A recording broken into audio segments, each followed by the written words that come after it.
Newbie World. NewbieWorld.net. Hey, everybody. Thank you for tuning in to newbieworld.net. And today's content is very special. It's very near and dear to me. Today, we'll be having a conversation with a bunch of fathers that I look up to, that I work with, that I know, that I love. These are my friends. These are my family. Everyone on this panel is a father currently, whether it's a new father or a father that's been doing this for years. Maybe even find a grandfather on this panel. Without further ado, we will get into a lot of different topics and just discuss some of the ups and downs and the bright spots of being a dad, and just share some lights on the thing by having a nice conversation. We'll start with some introductions. First up, I'll lead things off. I'm Jason. Some of you know me as J.Love, married father of 3, ages 8, 7, and 4. Next up with introductions, we'll have Eric. What's going on, man? I'm Eric Johnson. I am married. I have 2 kids. A 17-year-old and a 7-year-old. They both are little girls. Well, one is not so little anymore, but the 7-year-old still is little. She still loves daddy. Let's see, what else? Been doing this for at least 17 years, man. So I feel like I got a little something to say. Yep. Next up, we have Courtney. Hey, what's going on, fellas? Courtney Ison, married, father of 2, son 5, and a daughter that's 3. There we go. Appreciate Next up being on the call. Okay. Yep. Next up, Reggie. What's going on, fellas? How you doing? Hey. Married, 13 years in the game. I got 5 kids. I got 3 grandchildren, and I'm on here to learn something today. Next up, we have my brother Byron. Byron Purdy, newlywed, February 2nd, 2022 this year, with new life on the way and a 7-year-old daughter from a previous relationship. Delighted to be here with everybody today. All right. Next up, we have Dennis. Dennis Griffin. I have 2 beautiful young daughters. One is 19 and is in college. The other one is 14, getting ready to transition to high school. And my situation is more of a complicated background. Okay. Next up, we got James. Sorry about that. I was muted. James Hayes, new father. My son just turned 6 months yesterday. And I'm with my girl. I'm single, but you get what I'm saying. I ain't on paper for taxes. I'm single. But I'm in a relationship for sure. All right. Last but not least, Dante. Dante Norman. I got 4 kids. I'm married. Been married 10 years. Oldest, 15 from a previous relationship, and I have a girl that's 7. And no, I'm sorry, she's 8, about to be 9, and I have twin boys that's 6. That's about to be 7 years old this year. All right. So once again, I want to thank everybody for taking the time this evening to participate in this conversation. Also, just a heads up to some of our viewers, we might have a couple more guests during this evening as they come. I'll introduce them to everybody as we go. So now let's get into our first topic of the evening. How did you feel when you found out that you were going to be a father? Do we have any takers to jump into that first? Man, I'll jump into that one right away. My situation was a little bit different. When I got married, I came in as a stepfather. So I had 4 kids right out the gate. And both of them was 12, and I had a little one that was 1. So my experience was a little bit different, man. I didn't know what to expect. I just knew I had to be ready, whatever that meant. Now, did that, did it complicate anything knowing that you came in, to a situation with a woman that already had kids, or were you just confident, like you didn't know any other way to do it? So it was like, I'm just going to go for it. Man, I just knew I had to be me. You know what I'm saying? But I knew that it was a little bit different because I knew I had to be the example right away. You know what I'm saying? I didn't have any other experience. I didn't have anybody to look up to. I didn't have any advice. I just knew I had to be me. I was prior to that, I was already an educator. So, from being in the classroom in that arena, I kind of had an idea of what that was like with being an example. But as far as being a dad, I had no clue. And it was scary. It was scary as hell. Right. And I definitely can understand that, because in my situation, I was already married and we were trying to have a kid. So it wasn't as big of a surprise. But then when it actually happens, it's like, wow, like it was one thing to sit down and say, we ready to have this kid. But then it's another thing when you actually see the pregnancy test and then you go to the hospital and they confirm it. Short story, craziness. We go, they do the very, very first ultrasound. This is like when a baby like the size of a peanut in there. I'm the one that they had to go get some water for, because I'm in there breathing hard, sweating. And then the doctor was like, don't worry, this happens often with new dads. I'm like way more nervous than my wife. So it was like, to know, even though we put in the time and did what we had to do to have this and knew we wanted to have a baby, it's a lot to just feel like, man, we bringing a kid into this world. Anybody else want to chime in on this topic? Yeah, I could jump in, man. I was 23. I was a junior in college.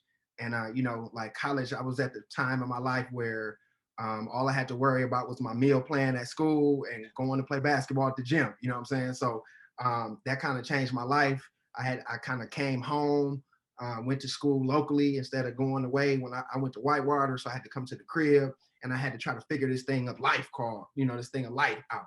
So I kind of played a whole nother role. I got nervous. I kind of cleared the bank account out. I kind of wanted to buy something for me. I bought an old school. I was just like, I ain't gonna have no money. I'm gonna have to eat macaroni and cheese all my life. I don't know what to do. So I bought an old school, and I was just like, man, I need something to do with my life. But it was way different when I got in the trenches, though, for sure. I can piggyback off of that. I was a sophomore in college, and the first thing I thought was like, man, I'm not married. I'm having a kid out of wedlock. I grew up in church. My mom gonna kill me, and they're gonna make me drop out of school. And the blessing part was my mom had lost her parents a couple of years ago, and we had been really struggling through that. And like my daughter brought life back to my mom. So like there's always blessings in kids that we might not intentionally see. But I was like stressed, like I can't believe this is gonna happen. I ain't never had a real job before, but I had a very good support system around me to help get me through it. I'm a piggyback off of that too. I was totally shocked when I found out that I was gonna be a father. I ain't gonna lie. I made it all the way to 38 years old without, having any children. I always wanted children for sure, but I wanted to do it the right way. You know what I'm saying? So I was waiting and I was waiting, and when we found out we were having Kobe, it was just like, I was shocked, but I was also like,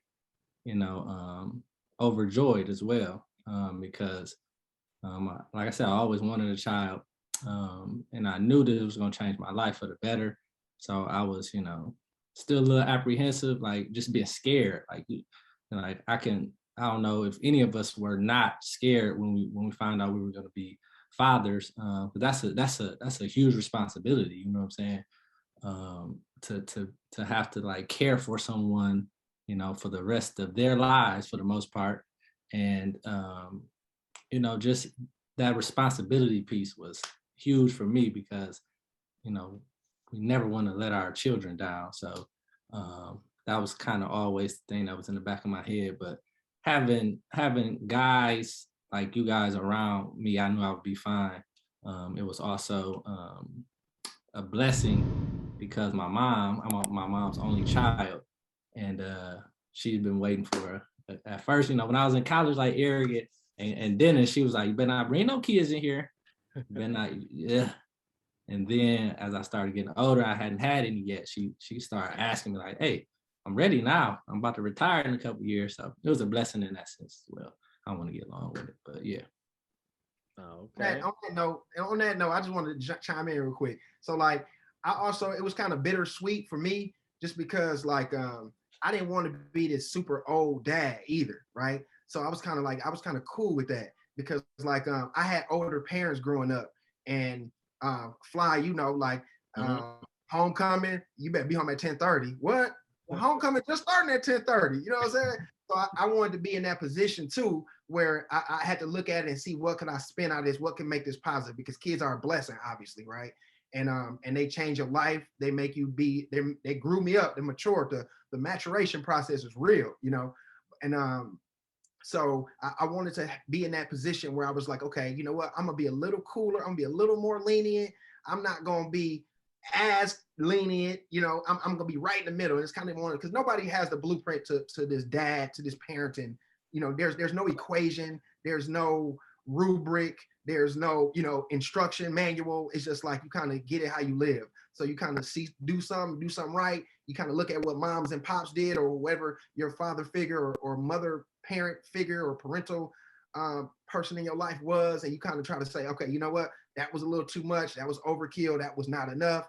Let me tighten the wrench a little bit, or loosen it a little bit. So that's kind of what I wanted to add. Okay. So now we kind of touched on that first feeling when we found out we were going to be dads or going to be fathers. What was it like when that first child finally arrived? Like, not the preparing mentally for what's about to happen, but when it was go time, like the baby is here. What was that sense? And I'll lead off. I think it was a mixture of everything that people just mentioned already. It was a lot of joy, but at the same time, I think I got super scared. Like seeing my first child was my oldest son is Jace. So just seeing Jace, like immediately he delivered, they put him on the little bed with the hot light on him. Then it's like, wow, this is for real, for real. Like I thought it was a big deal when I found out that we were going to have a boy. I actually was matter of fact, we were in Dallas. I was visiting Byron. It was me, it was E, James, Dante, people on this panel. We was down there, and my wife called and said it's gonna be a boy. To me, that was like, oh yeah, I got my boy on the first, you know. So it was big. But then when he came, it was like, okay, this is like, I don't even know what I can compare that to, but it was like a sense of adrenaline, like just took over. Like you got to do it now. Ain't no going back. Basically, at this point, can anybody else kind of express like that feeling, that emotion, what was going through their head when that first child actually got here? Yeah, I'll chime in. So when my son was born, as we all know, we watch the blessing take place over 9 months, right? Mm-hmm. Having a child to be birthed and you know to have life, and you hold your child in your hand is an amazing thing. What I remember in that moment was me trying to figure out how I was going to do everything for him. I wanted, at that moment, I told myself, and I showed and communicated to my wife. I said, you brought him into this world. I want to do everything else from here on out as much as I can. So she didn't have to change diapers. I wanted to do everything because I wanted to feel like the feeling I had was protect, provide, be all things. You know, I didn't want her to do nothing. I didn't want him to do nothing. And, you know, I did what I needed to do. But if I had to tell myself, you know, if I had to look back and kind of give myself some education, in hindsight, I would tell myself, don't put that much pressure on yourself. You know what I mean? Enjoy being a father, enjoy raising a child together, because life is pressure enough. And I'm seeing that as I'm going through this fatherhood journey, that as much as I try to be prepared, you're never fully prepared, because life is, you know, life coming at you in all kind of ways. So I think I still have that protect and provide, that fail safe mentality, but I'm also learning to enjoy letting them teach me as well. You know, I could chime in as well. So I had my son in the COVID era. So initially I had to, so my girl, she caught COVID maybe a couple of days before we had went to the hospital for her to get induced, right? And so since I was an exposure, you know, to her and COVID, with having COVID, we basically were quarantined to a room in the hospital. And so they induced her, and then the next day they had to take her to the delivery room.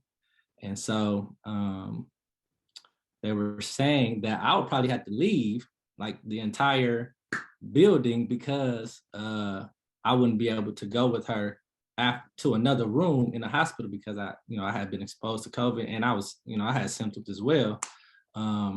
And so I first saw, I wasn't even in the room. Like I couldn't even go to the delivery room. I had to watch it through FaceTime. Her friend, luckily we had one of her friends who was like the midwife there, and she took Alexis's phone into the delivery room and FaceTimed me. So it didn't even feel real out the gate. You know what I'm saying? I see him on the phone, you know, I see him virtually, but I couldn't hold my son right when he was delivered and things like that. But God willing, he made a way. So they basically changed the plan and said, it really doesn't matter. You guys were both exposed. We're going to move you guys to another, a recovery room together. You just have to quarantine there. You cannot leave. If you leave this building, you cannot come back, blah, blah, blah. So shortly after he was born, I got to hold him, and, a couple hours after he was born, I got to hold him and all that. So at first, like I said, it didn't feel real, just because like, it seemed like, I don't know, like in my mind before Kobe was here, it was like, I'm really about to have a child. Like it just every day I just kept thinking that, and it was like, when that happened, when that hurdle happened, I was like dang, like, I don't know, it just didn't feel real until I was able to hold him, and it was one of the greatest moments of my life. But I don't know if y'all noticed, right when he was born, it was like, he had high jaundice levels. And so literally for the first 3 weeks of his life, we were in and out the hospital because his levels were like, unusually high for any baby that has ever, some of the doctors have ever seen. And so, that's scary, having your first child, and then they go through that in their first, weeks of life, and you're helpless. You can't do anything for them, and that was very, very scary. And it's a blessing that he's healthy, and talking and all, not talking, but talking, all that now. So yeah, it was a little journey at the beginning.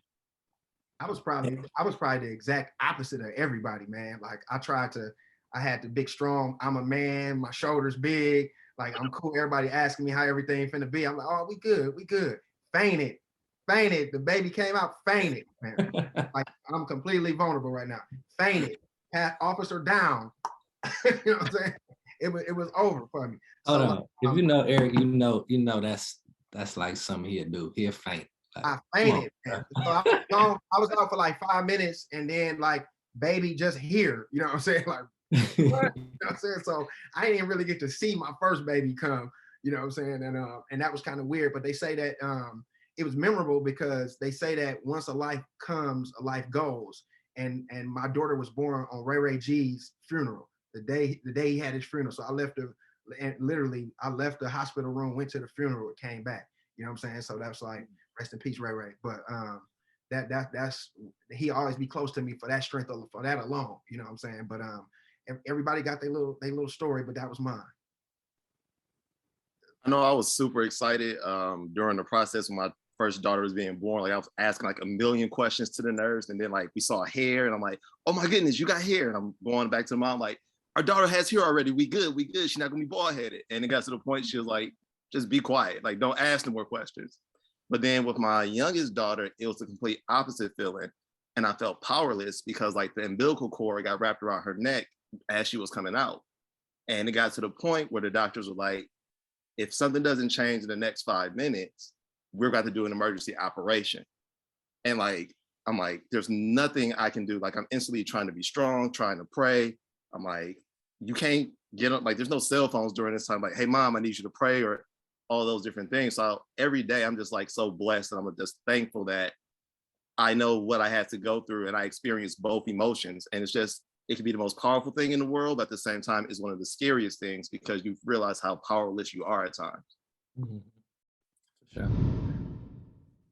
And I'm gonna say my situation was very similar to Brother James in that it was over video. So I did not have the opportunity to be there when my daughter was born. I tried to time it up. It was a really logistical challenge, but I received a video. in my email, and it was like, "This your baby." So I opened the video and I get a chance to see my daughter being born. And it wasn't until about 10 months later that I got to hold her in person. And I just felt like, yes, this is real now. And I got to protect her and support her. So before we move on, I'll share a crazy like delivery story, and I'll keep it brief, and my wife will probably trip that I'm sharing it. So when my second child, when my daughter was being born, we went into that both feeling like, oh, we know the routine. This is our second time at the rodeo. So my wife was scheduled to be induced on a Saturday. Everything is fine. Friday, we getting the bag ready for the hospital, all this and that. We go to sleep. Man, she wake me up at like maybe 4:30, 5 in the morning. Like my water broke. Now we scheduled to be induced in Menominee Falls. I'm in Glendale. So we got a nice little journey super early in the morning, and she get out the bed like, I don't want to say her exact words, but like basically we gotta go now. If you know me, everybody on this panel knows I don't drive fast for nothing in the world. I take my routes that I take. I drive at my speed. I'm gonna drive at. Past trauma, call it the car accident, whatever you want. I do my thing. But that day, and she not here to co-sign this, I ran through every single street light because in my head, I felt like she gonna have this baby in my truck and I'm not gonna know what to do. When I tell you we made it from Glendale to Menominee Falls, she timed it at like 11 minutes. I mean, like gone down the street, like just zooming, not even caring about lights. The good thing is it's super early in the morning. Ain't no traffic on a Saturday morning. It's like 5 in the morning. I mean, gone, just gone. We get there. I pull up in a little emergency thing. I parked the car, jump out and run in, left my wife in the truck. This is how scared I am. I forgot all about her. Run in. I'm in there yelling, my wife having a baby, my wife having a baby. Dude, they like, where is she? I'm spinning around panicking like, I don't know where she is. Like I'm in there arguing. I go back out. She getting out of the truck, dude. They take her. They make me sit downstairs because they think that I'm either high or I'm drunk and I'm being aggressive. Now, if you know me, this is not my character, but that's how scared I was. Like, because I thought this baby was just about to come out. By the time I got to go to the room after they said I was calm, after they thought I thought I was calm already after they had her. But dude, the baby was coming out as I walked in. Like they kept me like detained. They asked for my driver's license, like all this stuff. Like I was just thug life coming up into the hospital. But it was like, I just needed to make sure she was a priority when we got there. Cause I was like, the baby can't be in the Tahoe. So it was like, but it was like crazy because she was like moaning in the truck. And I'm like, oh man. So I'm just like locked in, leaning over the seat, but crazy. But I made it there like right as the baby was coming out. So crazy thing. So we talked about how we felt when we first got the news. We talked about how we felt when the baby got here. Now it's time to share a little bit of advice to some of our people that might be watching this. What advice would you give to new fathers? So we still at the new stage right now. We travel back in time to when all our kids are new. What advice would you give? Give me some advice, y'all. Right. This is really, we got a new one in here. So what can we tell Jay Hayes? Always learn, man. Like always be willing to learn because it's like nobody knows the exact answer. I mean, people have some OGs in the family that you lean on for sure. They gonna know, they gonna point you in the right direction. You know what I'm saying? And like at the time, like my daughter's moms were like what did my mom call it? Internet moms, right? Mm.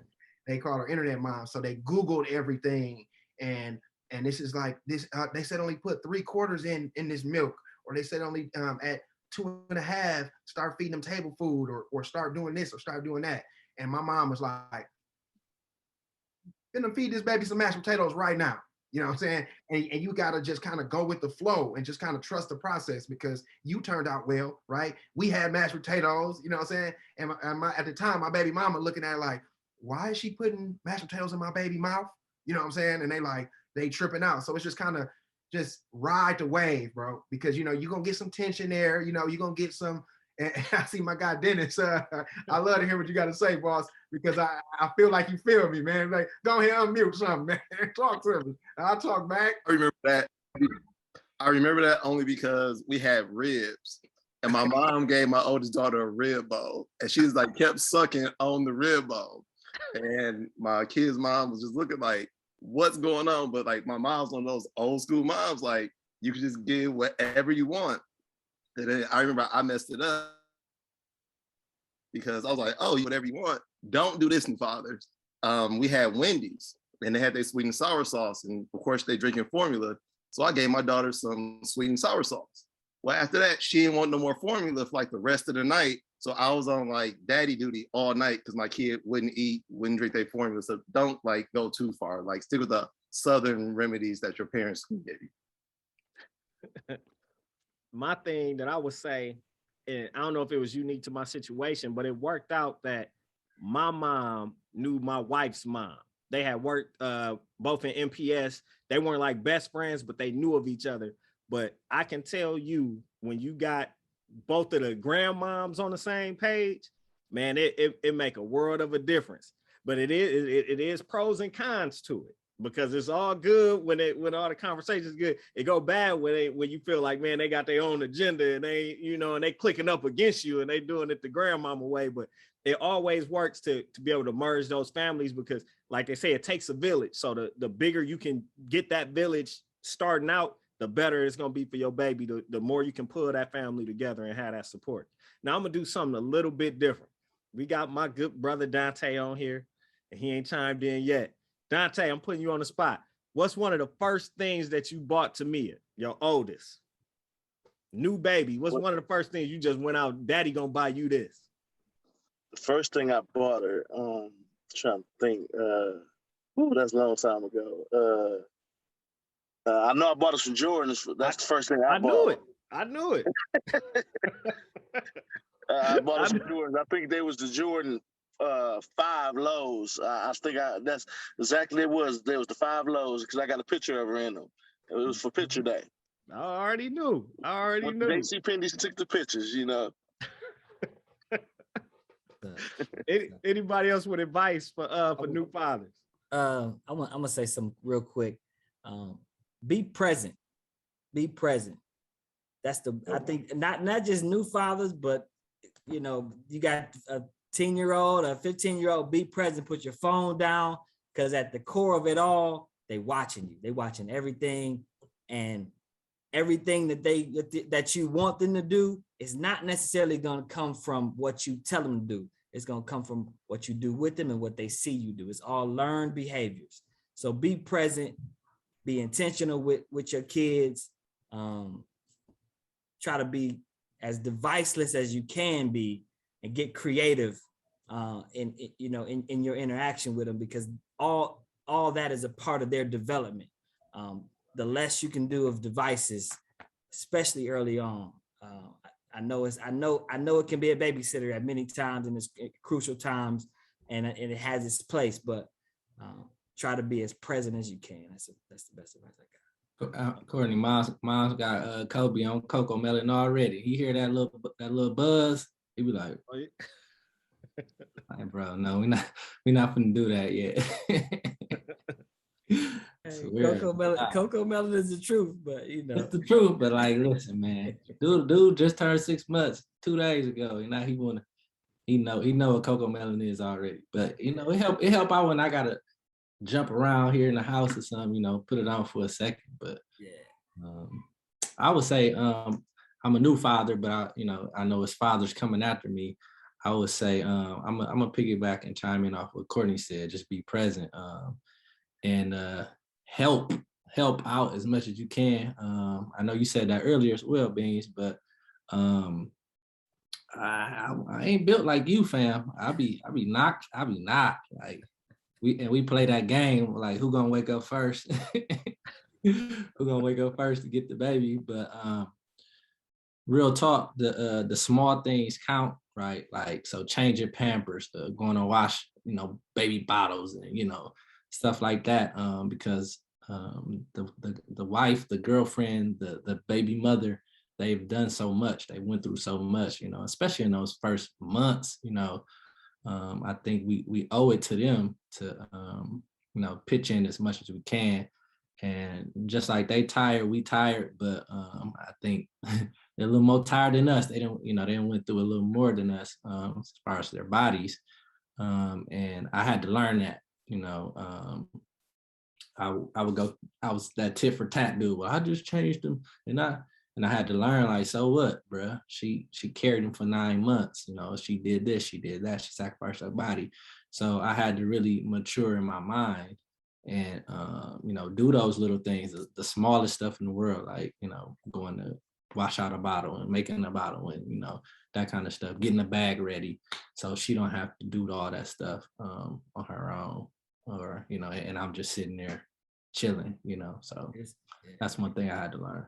It's critical too, in case somebody want to say something, but it's critical because you want to know all about that too. You don't want to just be in a situation where one day your wife or baby's mother or whatever, they cannot be there. They got to go work or whatever, and it's just you with your child there, and you don't know why things should be in the bag. You don't know where things are. What what I mean? So then you feel helpless, and then now you are gonna be the Google dad or the mama's boy, calling your mom or your brother. You want to. That's why being present and, like you said, doing as much as you can, helping out as much as you can. You want to. That's all a part of your development too as a father, and your learning curve. So when you have the confidence to say, "Hey, I'm gonna go run and take my son or daughter to see their uncle play basketball," you don't have to worry about, "Hey, I'm gonna be by myself. I'm not gonna know what to do." So it's all about you. Again, I said, you developing too. You learning. For sure. Earlier, Eric said that always be open to learning. At the same time, like, don't be afraid to make mistakes. Like, in our head, we all have this image of like the dad we want to be or the dad we're going to be. If you fall short of that, it's okay. Like, be around people that you can lean on, that you can support. I know with my dad, when my kids were born, all I could think about is like, I want to be Superman to my girls, like my dad was Superman to me. But my dad works outside 12-hour days. Like, I'm not built that exact same way. Like, I have to be me. I have to own who I am. But during that process, like, I've gotten better. I've grown. And I help my daughters in different ways and help push them in different ways, support them in different ways. You have to be your own man as you. And can I chime in? Yep, you can chime in. And also, don't bring like negative energy home. Like, if you're having a bad day, you come in the house, because the kids don't know you having a bad day. Don't take it out on the kids, because or the wife or the girlfriend or whoever you with, because at the end of the day, they like, Dennis said, they look at us like Superman. You know what I'm saying? So you don't want to have that negative impact on them. So you want to actually always have a positive, image on them, so they can know, they can come to us at any time, instead of just coming home, taking out, you had a bad day, negative energy, and just have, negative energy in the house. So you also just want to just keep a good vibe and everything with the kids, the wife, and then it'll all work out. Yeah. And now, actually, what Dennis said is like the perfect transition into our next topic, because he mentioned his dad. So now we'll go into what was our relationship like, or what is our relationship like with our fathers, and how does that impact our parenting and our fatherhood that we're doing. I know with me, I got my brother on here, so we kind of got a similar background, but his perspective may be different than mine. But kind of like Dennis mentioned, I had a blue collar father, worked for the Wisconsin for the gas company. So come in your house, make sure your heating and all that is good. So basically, like, work, got up early, left when it was dark outside, uniform, boots, that type of dad. And he was always, I looked at him as the disciplinarian in the house. It was a lot of love, but it was a lot of respect and fear at the same time, because I knew, like, you get out of line, you're gonna have to see him in more ways than one. I could have a whole other video just talking about how different ways I managed to get whoopings growing up or whatever. A lot of these were spectated by Byron. So I got way more whoopings than he. Oh yeah, I ain't gonna say I got more than him. It was a lot of whoopings being dealt at our house. So it made us who we are today. So I never take nothing from it. But at the same time, with all that discipline, it was like moments where I knew he cared about us, and he had fun with us, whether he made a little joke or comment. I remember when we first got Nintendo, of course, my mom wasn't excited, but he was the one who hooked it up for us, showed us how to play the video games and stuff like that, would take us fishing, things like that. So when with my parents and my situation, I can get into it a little more in detail a little later in the conversation. I do feel like I have to be the disciplinarian at the house. I do got to help provide like that structure, or that one, if I see them, you know, not listening to mom the first time that she say something, one to come follow up with that, like, no, we doing that now, like to be that firm. But at the same time, they know, like, you gonna joke around with dad, you gonna play with dad. I'm gonna watch my daughter play Roblox and help her customize the avatars and do all those type of fun things and get out the house with them. Brother Courtney even had me sledding one day in the winter time, man. We sled down the steepest of hills. We was out there with the families, man. So I still get out there and make sure that my kids know that I'm gonna have fun with them and do all those things. But I do feel like I inherited that disciplinary role from my dad just by watching everything that he did and appreciating it for making us who we are today. Well, making me and my brother who we are today. I'm gonna jump in on that because definitely I share that exact experience. And I think in addition to that, I was fortunate enough to have even more father figures, I feel like, in my life. I consider Pop one. I was deep into the music like that. I got a lot of leadership out of him. And then my godfather.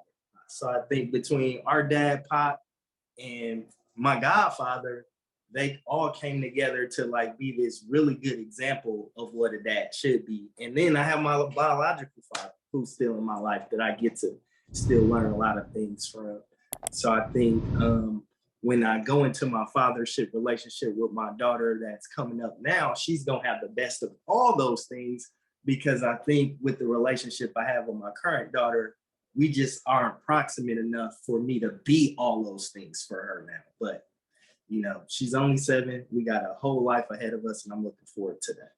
But definitely learned a lot of discipline, you know, growing up, because, I mean, I don't think I got too many whoopings for no reason. I was pretty mischievous.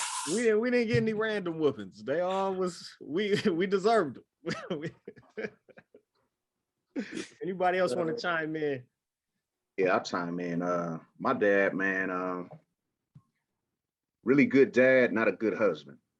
You know what I'm saying? And man, I witnessed a lot of stuff at my age, you know, a lot of late, missing for a couple of days, you know, come home when you want to come home. Knew that he loved us dearly, but just not a good husband, which made me more, you know, even desirable to be a great husband even now. You know what I'm saying? And I forgot to mention, I wanted to jump in on that other things about being advice, giving advice for new fathers is, man, you better get close to God.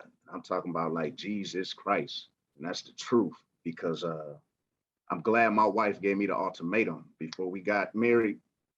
I remember I had the ultimatum. She said, you either come to church with me the next day, you ain't got to talk to me no more.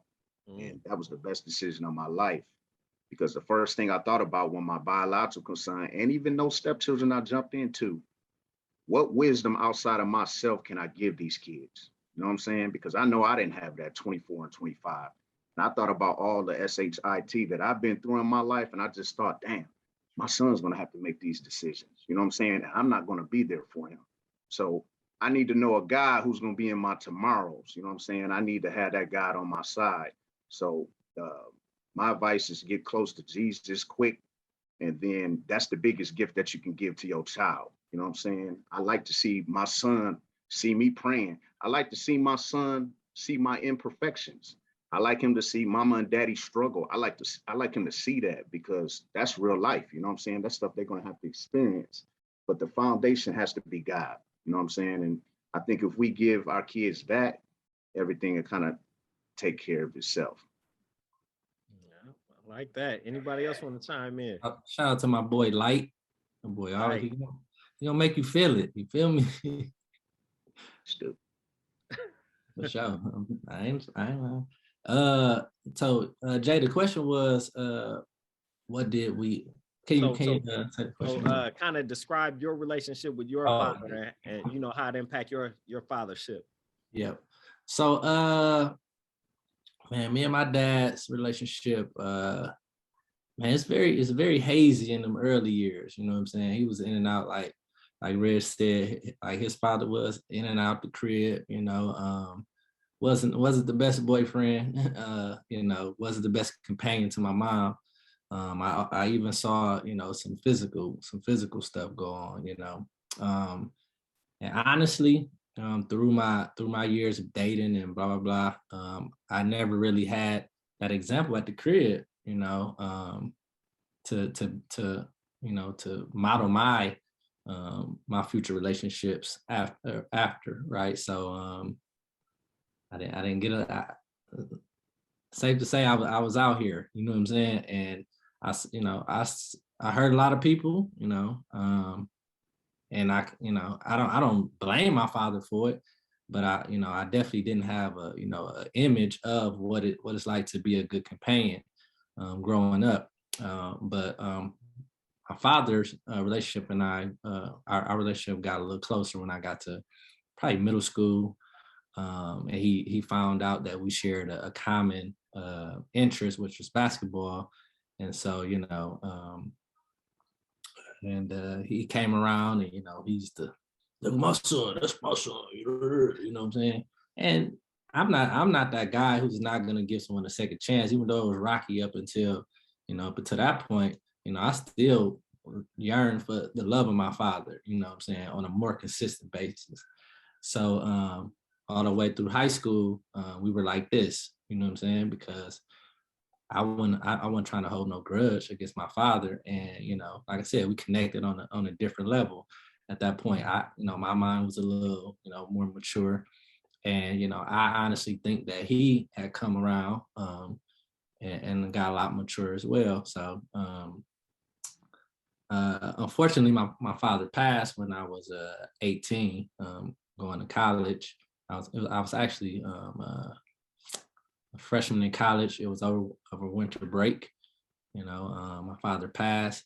It was a tough time, just because like I don't feel like we had a whole bunch of valuable years when I was younger up until high school, and then like that he's gone. So I do cherish those moments.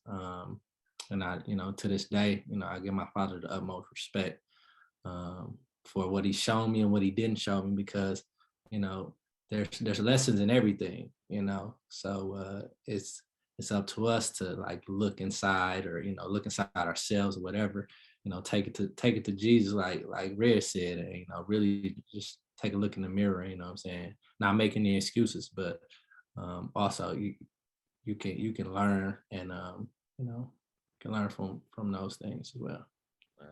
And I do want to, as we talking, just thank us as we going through this conversation. I know some of these things aren't super easy to talk about. As Reggie was describing things, and James were.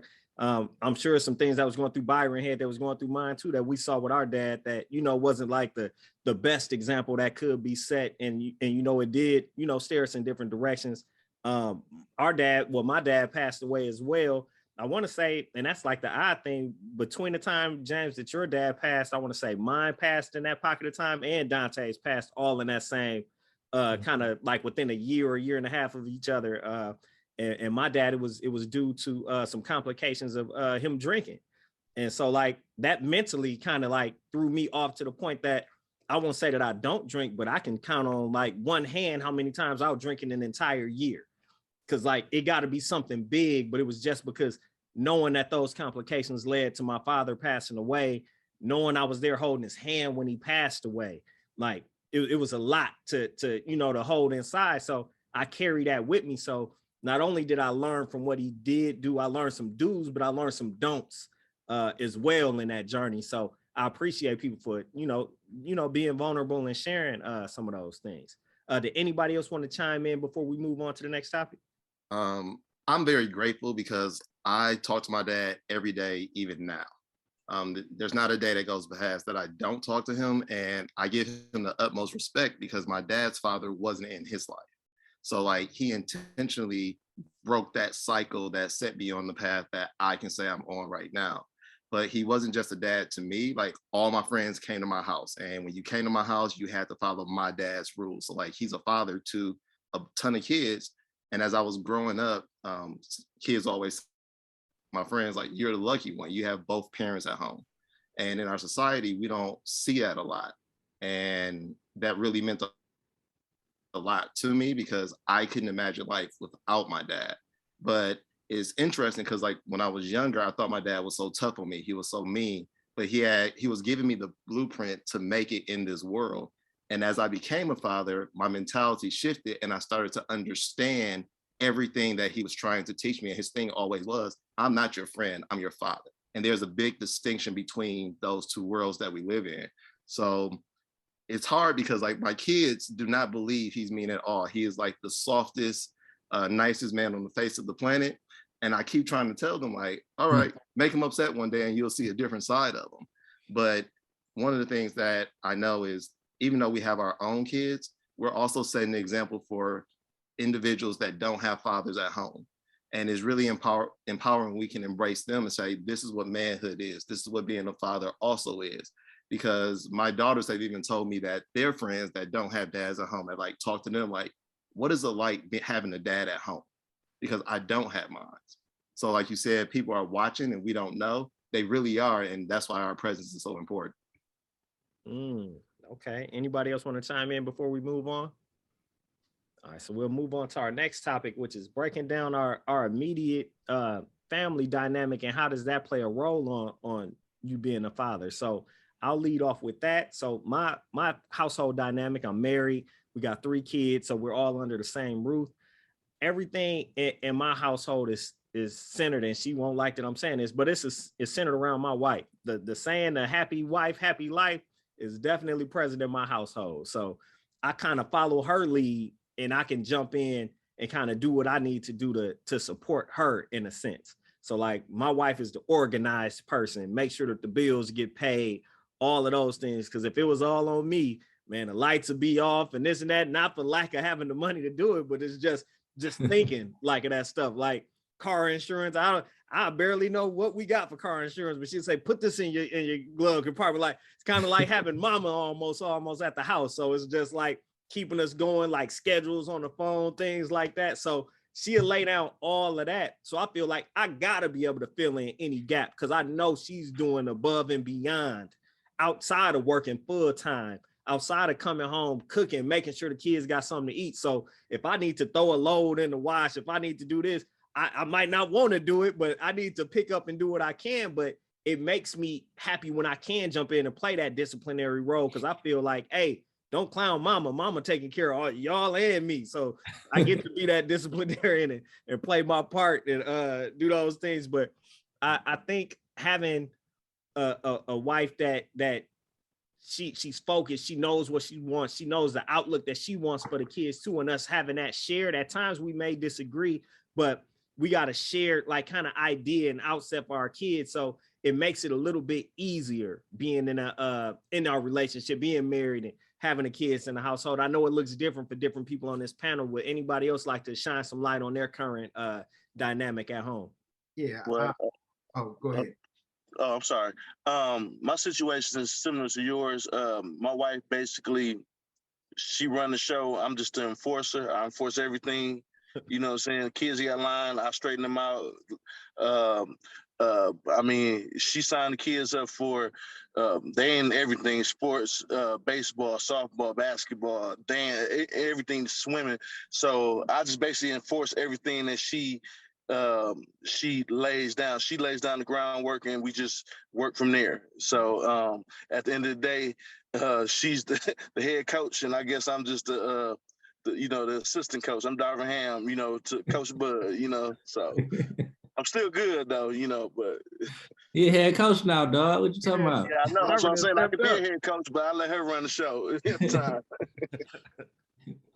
Okay, so my scenario is a little different. Like I said, I had 2 girls, 17 and 7, and neither one of them, I'm not the custodial parent of either one. So they don't really actually live in my house day to day. So my role kind of has to be a little different. So like, I wouldn't say I'm like the sugar daddy, right? But when I get my daughters, I got, like I actually cherish being with them, right? So I want to show them good times. I want to show them. So we rarely have situations where we just like, it's just like, sit there and just not do nothing, you know. But they got to also realize that, hey, every day I can't be my youngest daughter like the jumping jack, jumping, what's the spot name? Rock and jump or rock and jump. I gotta buy socks every weekend because that's the only thing she think life is about.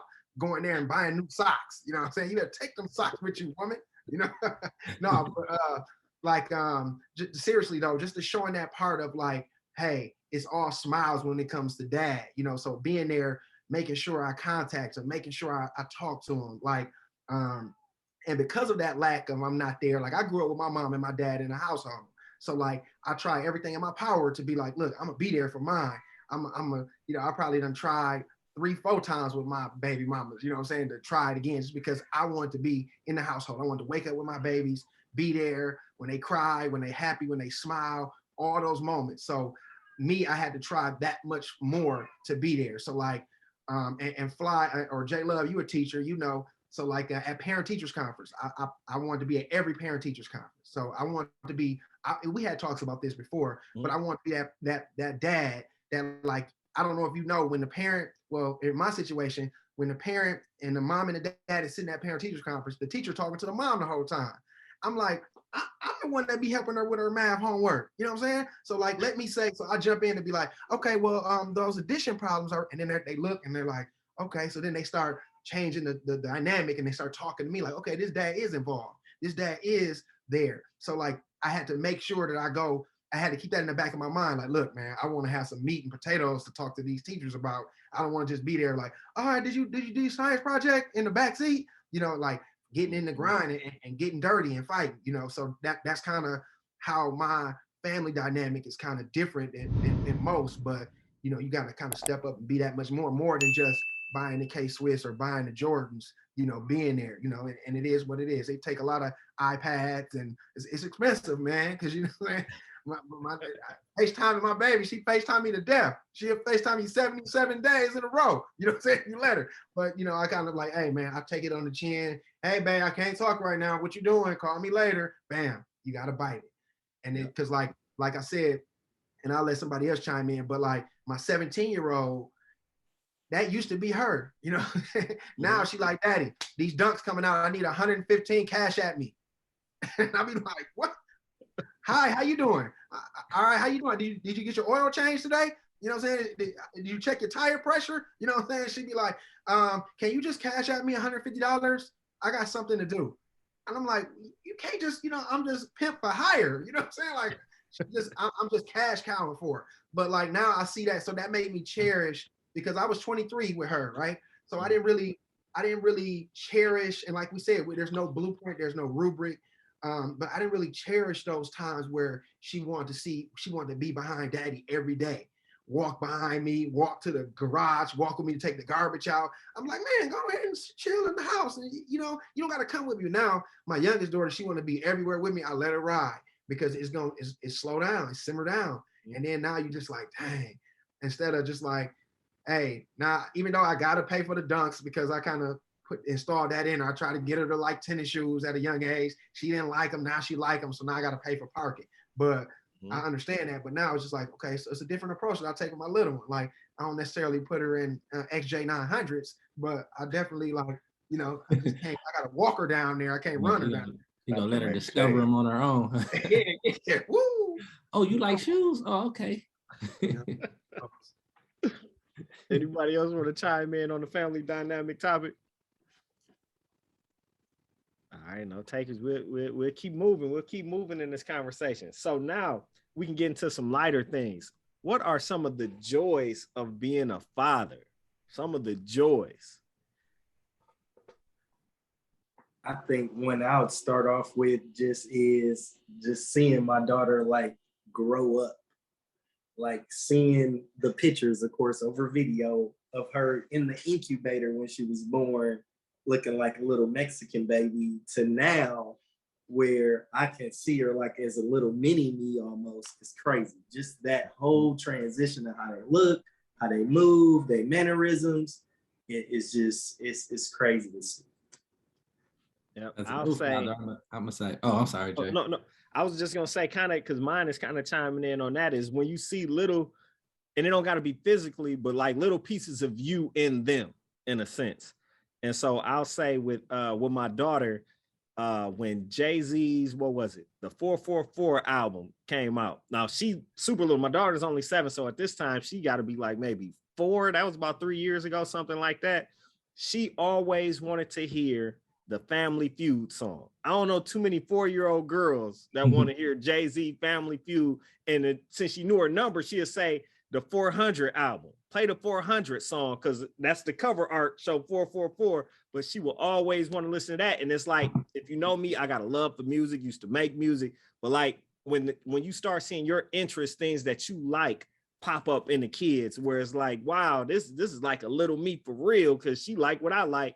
But somebody mentioned it earlier in the conversation. They're always watching. They're always listening. So she knew I was a fan because I had that playing every day, to the point that when it wasn't playing, she requested that I play it. And that was like the first time that I was like, man, you really my kid. But anybody else want to chime in on the joys of being a dad? I'm just gonna, since I'm a new father, I'm gonna be kind of quick, but just like I'm gonna piggyback on what BP said, just kind of like the progression, you know what I'm saying? From my son being in, under the lights, for, to combat his jaundice, to now it's like night and day. Like this, every little milestone is, big for me. I make sure I take photographs, videos, all that, and I think that's the advantage that we have now, as opposed to when we were kids. Like I probably got 5 pictures of myself. You know what I'm saying? Like if I got an album for Kobe on my phone, I got about 900 pictures already and videos. You know what I'm saying? So I'm being very, very intentional about that. Just so he can see, oh, that's me, Daddy. When he get talking, scrolling through the phone, blah blah blah. That was me. Oh, look, I was, that's one of the joys that I have being a father, and like just wake, like I don't know, I can't remember who said that. Just waking up, Eric, just waking up with my son, man, like every day. I used to be that guy when I hear a baby crying, I'd be like, man, get that baby away from me. Like when Kobe cried now, it don't irritate me. I gotta figure out what's wrong. I gotta get him to to the point where he ain't crying no more. So those are some of the things that I look forward to, like him needing me, and him just needing me as that parent, and those are some of the joys of being a parent so far, Hey, Can I do one quick dad pro tip off of something that James just mentioned? He mentioned having a photo album in his phone of Kobe. Pro tip, if you're an iPhone user, I don't know how it works with Android. Shared photo albums and iPhone are just the best thing in the world if you got kids. When you can have people add it to that photo album, Byron knows he's on my kids' photo album. Anytime you upload a picture, everybody connected get a notification on their phone and they can see it. So you're not out here texting all these pictures, doing all this and that. It make it like social media. If you got an iPhone, look up how to do the shared photo albums. You make one for your kids, upload it. Everybody gets to see it and comment it, like all your family that you share it with. So keep that up. And it, like you said, it's still keeping that album together to keep all those memories, but it's sorting it and letting everybody see it as you upload it. It's like a living shared photo album. So that pro tip right there. All right, E. So like Hayes, I guess I just wanted to piggyback this, like trust in the process, right? Like as we all mentioned before, like when the baby come fresh out the womb, like they depend on you 110% to feed them, to change them, to bathe them, to put clothes on them, or what have you, right? So, but it's really rewarding when they, like, after you fast forward, like for instance, my oldest daughter, she just got her license about a year ago. In my profession, in my day job, I train drivers how to drive, right? So I taught her how to drive. So being patient with me, her mama didn't want to get in a car remotely close to her in a car while driving. So teaching her how to drive, teaching her, hey, slow down here, slow down there. Long story short, we fast forward. 6 months later, she taking the road test. She got 0 points off, right? I trained her like a UPS driver. Like she can work for UPS right now, and that was really rewarding to me because it was just like she listened, she trusted me. You know, she was like, look, all my friends ain't doing this. You know, I don't know how well versed you are with this process, but now they can waive the driver's ed test. You can waive the behind the wheel test now. Parents had that option to waive it. I was like, no, my child got to take that. She got to get all that work, you know, because that scared, that put the fear of God in me when I was like, oh man, somebody else other than my dad, than my mom was going to be behind the wheel. But I know it's about driving, but I guess I just want to connect that and bring it together and saying that trusting the process. She trusted you. She trusted me. I saw her trust me. I seen her succeed. So I use that as a teaching step for college entrance exams, for life, for everything. Like, look, daddy, a little something. Trust me. You know what I'm saying? I got you here. I got you there. So then that gives her a little, you know, because in following up, you know, when I follow through, when I follow up on her, hey, did you change your oil? Did you do that? So she kind of know that I care. And it's just kind of, it's mutual, you know. So that was the most rewarding thing for me, bro. Real quick. Anybody else want to chime in? Yeah, I agree with everything you guys just said. I'm gonna add a little bit to it. Kids got the epitome of unconditional love, man. So as we all just are, you know, kind of still in a life crisis, many different facets. You know, the world as men, naturally the world is, you know, the weight of the world is on our shoulders. And so I find so much joy in coming home, getting off of, you know, long day of work and being able to look at my kids and they don't know what's going on, man. They giving you that unconditional love that, you know, it's not as bad as it may seem. And so to be able to almost kind of set the weight of the world aside and just, you know, get that love from them, because really they fill me up, you know. I put a lot of pressure on myself to just, I think there's some questions about what your goals and what you want to do for your kids, but my goal is I want to give them the world. I want to give them the things that I never had. I want to put them in position, give them exposure to so many things. And so in that, you know, my hat says love and hustle. That's kind of what I do. I love hard and I'm constantly hustling. So, but I do it under the pretense of, unfortunately, fear not being able to provide for my kids. And so sometimes being able to just pick that up and put it on the shelf and just play with the kids and get into their world and their space, man, that brings so much joy to me, man. It's, you know, it's a life hack for me as a dad, because it restores me to be able to get back up and get back out there and get to it, you know.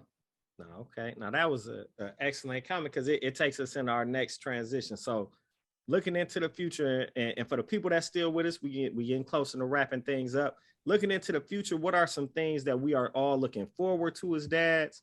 And what are also some things that might keep us up at night? Some things that we may worry about, you know, or fear happening in the future. And I can lead off with that real quick in terms of, and I'll connect both of them. So many people on this panel, many people that know me know that I have 3 kids, 2 boys and 1 girl. My 2 boys have both been diagnosed with autism, and it looks completely different in both boys. My daughter does not have autism, but that creates a completely different dynamic in my household. So when I think about what I'm looking forward to is the progress of all of my kids, but really those 2 boys, because my oldest, he has autism, but he's also nonverbal. But to see him even today, to see him trying to verbalize, trying to do sounds, he has a in-home therapist that comes and sees him 4 days out the week. To see him trying to say mama, daddy, those type of things, which a lot of people may take for granted. But when you got an 8-year-old who's not talking, trying to say those things, it's like a push. It's like a, come on, you can do this. So I'm always looking forward to that progress, that growth, because even though my daughter is a year younger than my oldest and she's progressed so far, I'm seeing him start to do things that she did years ago. And I'm like his big, I won't say I'm his biggest fan because my wife is too, but we like right there for the journey, just trying to push forward. But then that also connects to the fear that I have with him having autism and my youngest having autism as well. Is I fear because in a perfect sense, they will outlive me. They will outlive my wife. What does their future look like beyond me? How can I give them the foundation that they need to be successful in the world and do everything that they need to do to be as independent as possible without putting a burden on my daughter when we're no longer around, where she feels like I have to take care of my brothers now. Because I want her to live her own life, have her family do everything that she wants to accomplish in life without having that. So that's the biggest thing. And that also is why I'm doing the this conversation right here and relaunching the website for N.U.B.Y World, is because I want to empower the youth. I want to bring knowledge. I want to do things for autism awareness, but that's everything. So that's kind of mine. And I know we're wrapping it up and some people will be dropping out of this conversation soon, but anyone else who wants to chime in, feel free to do so. I'm gonna chime real quick.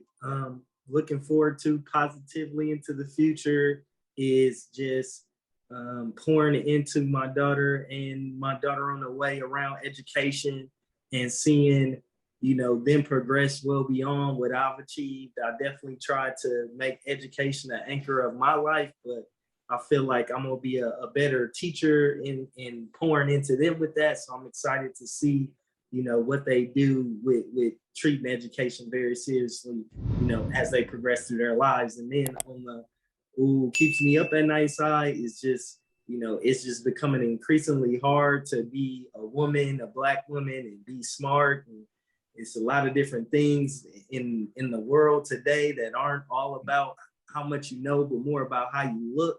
So I'm hoping they don't fall victim to all trying to, you know, fit a certain look and be, you know, this image of a bad bitch and all this kind of stuff. I'm hoping that is not still a thing, because that is a tricky thing to navigate. I think that women have to go through, and I don't have a lot of advice in that space. So I'm just hoping they smart enough to not take that road. Piggyback off of Byron, because having my daughters actually changed the way I view women altogether. Because all of a sudden I'm like, oh, when you wear a certain outfit, now someone's looking at my daughter that way. I take my daughters to the gym and I get a little perturbed at times. I'm like, oh, this guy is looking at my daughter working out, like, stop looking. So there's that fear that goes with that. I think another great fear that we all have is, especially being Black men with our family, is, will there be a moment that we know our work was appreciated?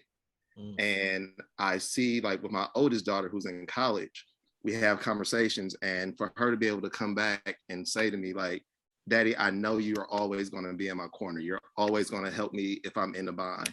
You're always going to give me advice, whether I want it or even if I don't want it. And that put me back into the moments, like with my dad, as I was becoming an adult, like, I can always say he was always there. And I want to profusely continue to thank him for just being there, because he didn't have to be. So knowing that we are a part of something bigger than ourselves, we're a part of a legacy, and how that continues to materialize down the road is something that, like, worries me, but I put all my faith in God and just continue to pray that we're making the right decisions. What I'll say I'm looking forward to is just seeing my son, you know, becoming his own, you know what I'm saying, to himself. I want to give him the freedom to do such, you know, and you know, I just want to be there to assist him and hold his hand, and, you know, just be there as his father. What keeps me up at night is, you know, living in this crazy city that we live in. You know, I'm pretty sure it's not just exclusive to Milwaukee, but, you know, just what impact is the world gonna have on my son when it's, you know, when I'm not around? You know, that's one of the things that, you know, I think about all the time. And you know, it's scary, man. It's very scary, because, you know, we got kid boys and kid girls out here at 11, 12 years old. At 12 years old, that ain't the plan that I have for my son. That ain't the vision that I want for my son, you know. And so, and I may not, you know, I can do whatever I can put everything that I have into him in this house. But when he goes out into the world, I can't really control that. You know, I can't really control what direction he's gonna go. So that's one of my biggest fears, because we all know somebody that had it all, you know, had it made at the crib, intellectual, had all the money, blah, blah, blah, whatever, but went down the path that wasn't favorable to, or, conducive to the life he lived or she lived, when they were younger. So, or the life that their parents had, laid out for them. So that's something that really keeps me up at, and not at night, it's something that I really, really, really, really think about, a lot. And I want to protect Kobe from all that, as much as I can. So, yep. I agree with those fears, and I want to add one of the things that I'm trying to be conscious of, and I think we all are on the call, those that I know and those I don't know, is try to put our kids in environments that's like-minded, so that we can put them around people that, in case they do outlive us, there are other people in their life with the same type of influence, same type of nurturing love and structure that we all share, so the more you can expose them to, the like-minded love that you have and the upbringing that you want, you're kind of almost insulating them a little bit, kind of manufacturing that life that you want. But that fear that everybody shared is a real fear, and the only way that we walk towards or get through it is through these kind of dialogues, and making sure that we holding each other up, and making sure that we are being there for our brothers' kids, because like you said, when they leave your house, you may not be there, but now that I know Mr. Griffin, you might run into Mr. Griffin, and if Mr. Griffin seen my son before, you're like, hey man, I know your dad. You shouldn't be over here with this car. And he got the authority, the power to pick up the phone. Hey, look, get him out of there. And that's what you call building that community. So I'm really, really focused on building that community to where I'm kind of course correcting my own fears by putting people in position, if that makes sense. I second that, Ice. Like I got a 10-year gap in between my kids, right? So I feel like what I look forward to fixing the flaws that I had with my eldest daughter, right, with my youngest daughter. So like if maybe I wasn't soft, or I wasn't smooth enough in this area, so let me smooth that out with this 7-year-old now, right? Because I can see how, hey, look, I didn't have this bird and the bee conversation early enough with my oldest daughter, or let me start a little earlier with my youngest one, whatnot. So I'm really looking forward to correcting, because I feel like I said earlier, there's not a blueprint, there's not a rubric, but I feel like this gave me a whole nother start, right? I'm 10 years older, I'm more mature, I'm more elevated in my thinking, my lifestyle, I got a couple more dollars. So like life is a little better, than it was when 10 years when I had my oldest daughter. So that's what I look forward to, correcting those fumbles, or patching up those holes that I miss with my oldest daughter. And then what I fear is just like, did I do a good job, right? Because my oldest one is 17. You really can't be with them everywhere, especially when she goes to college. She's going to college next year. When I'm not with her, when she's faced with a decision to make, hopefully she go back and say, what did my dad do? Or what did my parents install in me? Or, you know what, this ain't a good decision. Or let me fall back a little bit. Let me stay in the dorm room, or let's not get in the car with dude from Memphis because he just a crazy dude. She want to go to Tennessee State, right? So let's just hopefully those decisions. Yes. She want to go to TSU, right? So hopefully when she make those decisions, it goes back to say, hey, what was my dad's stance on this? Or what was my parents' stance on this? So hopefully I did a good job, so I could just pump my fist from a mile away, like, way to turn him down, babe. Way to turn him down. So that's kind of what I dread and love at the same time, or look forward to. All right. Anybody else want to chime in on that topic? All right. And then we'll get ready to close out. If anybody else wants to share any of their goals as a father, I think we all kind of touched on that already. And for the most part, just from what I'm hearing, is we all want to instill some of ourselves in our children. We want to give them the support they need, put them in the environment around the people that they need to be around, and build resources around our children so they can be everything that we are and then some, so our legacies can continue. Does anybody else want to add to that, or should we just go ahead and wrap things up? I'll just hit on that legacy piece, and legacy being realized in a number of different ways. But I think there's a big push in popular culture right now around Black generational wealth. And I think everybody on this phone is trying to materialize that in different ways. And I think having that conversation with our kids so they understand that, it ain't just to give to you. It's for you to understand and do the same thing for your kids. And that's the true sense of legacy that gets created. So I just want to chime in on that part. Oh, that's so money. That's so money, BP, because like with my entrepreneurial spirit, like that's not really taught a lot, right? So I have a brand, and there's little backdoor things to help everywhere, right? I brought my eldest daughter in. She does some design and stuff for me on the tax books. That's a tax credit for me. That's teaching her the game, understanding like, hey, okay, you know what? This is versus she used to work at Potbelly's versus working at Potbelly's, making a couple dollars an hour. Now being at home, working for my dad in the sunroom, like, oh, I'm figuring this out, counting up inventory, doing all of this, doing all of that. So it's just understanding like, hey, my dad has a real job too, and he does this on the side.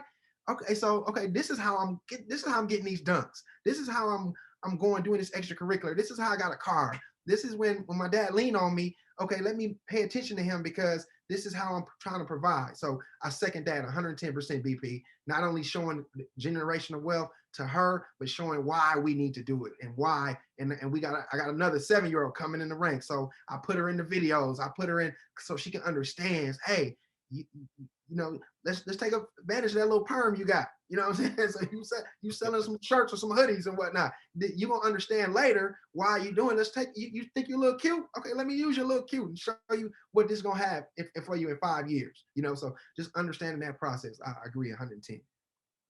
All right. Anything else before we wrap up from anyone? I just want to say we all use the word best, and I think the word best is relative, to what your kids need and, the needs of your kids. So I feel like we all can, agree and say we want to be the best father, to our kids for what our kids need. Just give them the world if we can, man. So I appreciate you fellas, man. And y'all know y'all part of my village for sure. Definitely. And with that being said, I want to thank you all for taking the time to be here to have this conversation. Also want to thank Brother Reggie that was on here with us. He had to get out a little early, but thank you all for doing this. We got to do it again. Keep this conversation going, even bring in more fathers to the table. But thank you. This will be a part of the brand new relaunch newbieworld.net website and YouTube channel. So thanks again, people. If you made it this far, please make sure to like the video, share the video, comment, subscribe, do whatever you need to do. Hopefully you took something from this conversation that'll help you out in your journey as a father moving forward. So with that being said, we out. Say thank you for watching. Thank you for watching. Like and subscribe.